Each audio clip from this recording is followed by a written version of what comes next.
You slept. Maybe you even slept enough. But when the alarm went off, before any thought, before any decision, something in you already felt heavy. Not lazy, not unmotivated, just heavy. Like rest passed through you without ever reaching you. If you recognize that feeling, there's something important you need to hear. You are not just tired. You are emotionally exhausted. And those are two very different things. Physical tiredness responds to rest. You stop. You sleep. You recover. Emotional exhaustion doesn't work that way. It stays.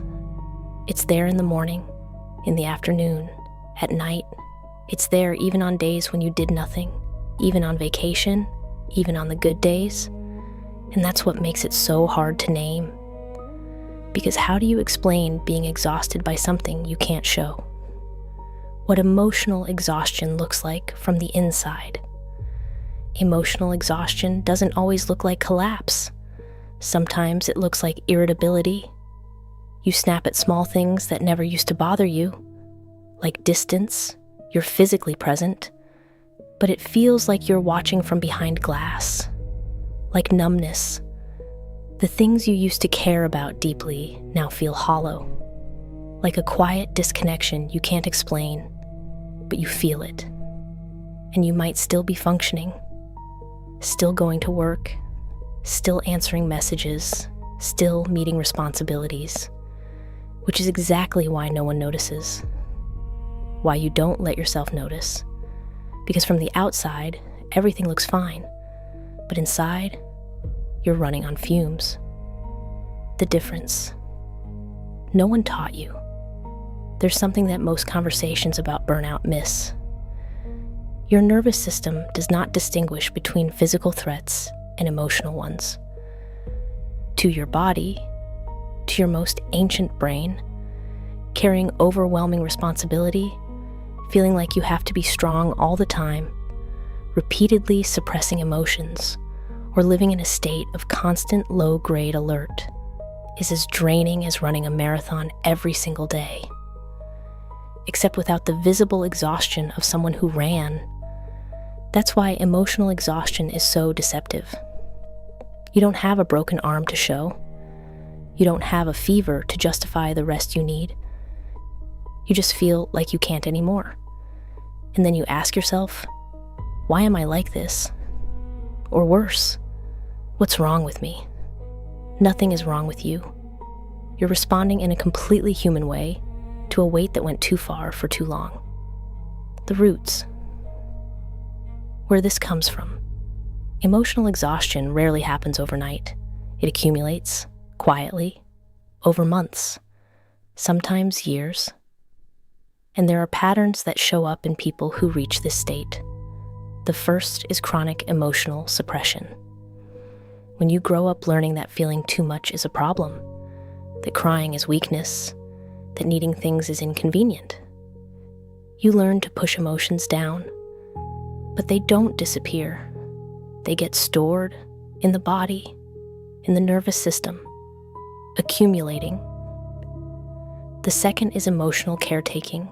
Some people learned early on to manage the emotional environment around them, to read the room, to adjust, to soothe, to be the one who holds it together. That is invisible labor that never stops. Work that no one thanks you for because no one sees it. The third is an inability to receive. People who are emotionally exhausted are often very good at giving and very unaccustomed to receiving care, support, space. So the flow has been uneven for a long time, and eventually, the well runs dry. What your nervous system is trying to tell you. When you are emotionally exhausted, your nervous system is not failing. It is communicating. The numbness, the irritability, the disconnection.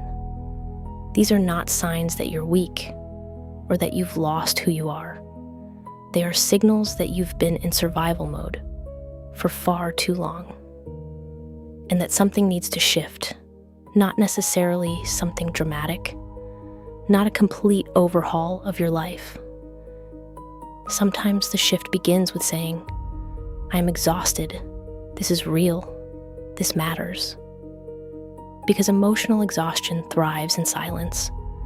It thrives when you keep functioning as if you're fine, when you push a little more, when you wait for it to pass on its own.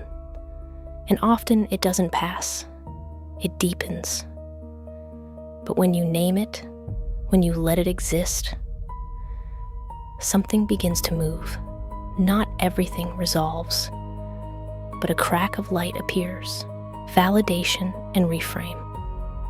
I want you to hear this. Being emotionally exhausted is not a sign that you are weak. It is almost always a sign of the opposite.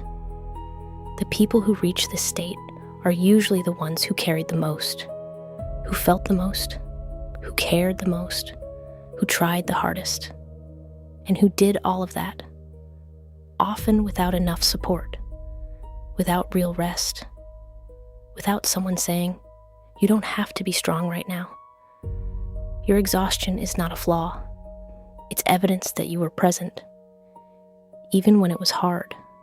And now, maybe for the first time in a long time, you can let yourself be present for you.